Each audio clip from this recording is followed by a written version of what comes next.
G'day team, Phil Britton here from Martial Arts Business Success. And Graham McDonald. And we're here to give you guys good sound business advice to help you to go from someone who maybe just be surviving to absolutely thriving. Or even those guys who are already thriving, maybe you just need that little gold nugget or a little bit of motivation to get over that next little hurdle. And that's why we're here, guys, to give you guys some tips, tools and strategies to improve yourself, both in your business world and in your personal world as well.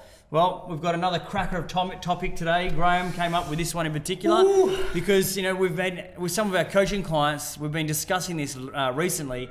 The topic actually is, has the consumer changed? You know, like from 10, 20 years ago to now, has the consumer changed? Are they easier now, or is it harder now? Are there certain things we have to do that is different, or is it the same? Graham?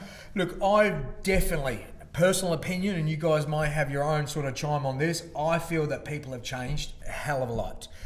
What they expect for their dollar nowadays is 10 times more than what it used to be when times were good. Now, I'm speaking generically about the GFC, Global Financial Crisis. So for all of our listeners all around the world here, this may hit home to you, it may not, but certainly I know that in places where I speak to clients in America, on the east coast of Australia, here in Western Australia, and even in the UK, they find that people have a little bit less disposable income. They're still willing to spend it, but who they choose to spend it with needs to surpass their absolute expectations. So just chatting with Phil off camera and off the mic, I was talking about years ago, if we were to say you need 5 magic ingredients to make this absolutely outstanding martial arts school. Now, you may have only had 3, but because there was so much free-flowing money around, 3 of those ingredients still got you by. But nowadays, now that money's a little tighter, if you've got 2 missing ingredients, you're going to find that people are either leaving your school, that is cancelling and quitting, or you're not finding the inquiries and the sign-ups are as much. So the thing to counteract that is you need to be really, really on the ball with level of service and meeting the client's needs, and even more so the customer experience, both before and after the engage. So I definitely have seen in all of our schools and with coaching clients a massive change in how the consumer is buying, how they're purchasing things, and what they're looking for. Yeah. I think something that comes to mind when you just said 5 things goes back to a bit of my NLP training, meaning that, you know, people will bring in or take in the world through their 5 senses, you know, what they see, touch, feel, hear, and taste. And if you're talking about 5 things, really your school or your brand or your business needs to have those things. Now, you might be thinking, how do I have taste in my school?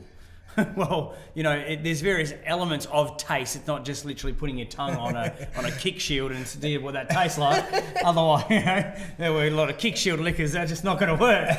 But it's, you know, what does it leave a good taste in their mouth? That's what I'm talking about. Yeah. What do they see? Do they see a dynamic school? Do they see proactive instructors? Do they see high quality customer service? What do they hear from other customers, friends, families, people they don't know? You know, what's the feeling that they get when they walk in there? Is that warm, cozy? Is it cold and chilly? You know, so this is why people do what they do. This is people take in these things through their 5 senses and they create their own experience. Oh yeah. Look, I know that there's a lot of companies outside of the martial arts world that are on par with this. They are continually innovating the level of customer experience and customer service. And myself and Phil have done a lot of research, travel a lot, look around at many different companies that are succeeding in this downturn, and ask the question, why? What are they doing? And it's about the client's needs, putting them first. So, you know, that's where I go back to. People nowadays are not silly. They don't have blinkers on anymore. They're becoming selective. They have a handful of investing money that they want to put somewhere, but they're not just going to throw it frivolously. Yeah. So they're going to choose to buy from the people that they like, know, and trust. Yeah. And really that's where, you know, well, they've got to like you, they've got to have a good experience, they've got to get to know you, and they've got to trust that you're going to do them the right thing. So I know that now the bar has been set, not by the martial arts industry, by other big companies starting to, well, trying to keep clients. So we need to catch up in this space and make sure that we're on par, if not surpass that expectation. I think you mentioned before that good is not acceptable anymore.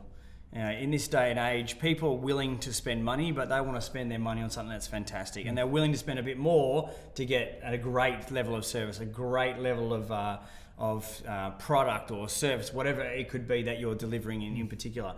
But what I see most suffering is those guys that are only ticking 3 of those things, like you said before. Before, that was okay. That was good. Good was enough to bring people in the door, make a living out of martial arts. Not anymore. The people I see surviving, the people I see thriving in martial arts business is those that are the higher level, the professional schools, higher end level, who are charging more and expecting more and therefore getting more clients. So now we know that the clients changed. What do we do to attract the ideal client? Filter out what we would call the tire kickers, the people who are just shopping around and not really committed. And what are some of the things that we're actually doing actively now to make sure that when people leave us, they've got that really good taste in their mouth? Well, I think if it's almost like the before, the middle, and the end. You know, it's like what are they seeing in all your media and marketing? What are they seeing? Is it congruent with your message? Now, this is just, if you're a fight school, then your message should be about fighting. Do you know what I mean? If you're a family school, your message should be about that. Don't confuse the two. I've seen too many martial arts schools have too many different types of messages and brands, and that's when you get it's a little bit confusing. Yeah. I mean, we do have 2 different brands. We have the WA Institute of Martial Arts, which is our family-friendly brand. We do have a small percentage of our school, which is the Muay Thai guys who compete full contact Muay Thai rules, and that brand is called Predator Muay Thai. Now, they are very separate brands. In actual fact, we actually don't market Predator Muay Thai. We don't have it anywhere. We decided long before that it would almost be this underground thing. It would never be spoken about. We would never advertise it. We would never do anything about it. I think I've heard that somewhere before. Yeah. And, so people would see it at a fight night and go, those guys are cool, they fight well, then they'd come down, or someone would talk about it. But all our marketing or advertising, our brand is all about family friendly. And I think that's where a lot of schools may get confused, trying to be too much to everyone. Yeah. So we've got the right client coming in the door. Let's have a walk through about pretty much what we do. So I know that we have a really nice person on the phone. You know, they're fantastic phone mannerisms. They make them feel really welcome. They take lots of notes about building that great rapport on that phone. What happens when they walk in the door? Well, the guys would definitely have already, hopefully during the phone procedure would know their name, know why they're there. So they're coming out ready to go to engage, get that rapport. They're going to be doing a beautiful tour. They're going to be explaining everything about our school. Because I think everyone wants information. I know I will not buy something unless I've done the research. So I'm really, before someone asks me a question, I'm going to tell it to them. I'm going to give it to them early. So if I want to buy a camera, for example, I will go all online and I'll go find out everything about it before I decide that's the one I want to buy. And I think that's sort of the new age customer. The consumer has so many avenues to go and find out what other people are doing, other martial arts schools, same as like for a camera. So they'll check out online, they'll get out in reviews, they'll go out there and see what's being said, what's being done in social media. And then, they'll come into your school. So I think in that process of that whole first experience, it's about answering the question within their head before they have to ask it. I think that's important. Something that we took on board probably about a year ago, thinking back now, probably 2 years ago now. Everybody that walks in the door as a new client is offered a bottle of water. And whether it's the dead cold of winter or in the middle of summer, they're offered. And the reason for that is, again, building rapport and giving them that wowness. Now, most say, no, thank you, I'm fine, but it's that simple offer. It's going to somebody's house and them asking you, would you like a drink? Yeah. It's that, that little 1% there that makes that, that good taste in your mouth, that good experience. We've obviously done the tour, we've done our meet and our greet. What happens when the person's leaving, Phil, or they've left the business, they've gone away? What happens after the fact? Well, at the end of the day, although we'd love to keep all our clients, we can't. It's just impossible.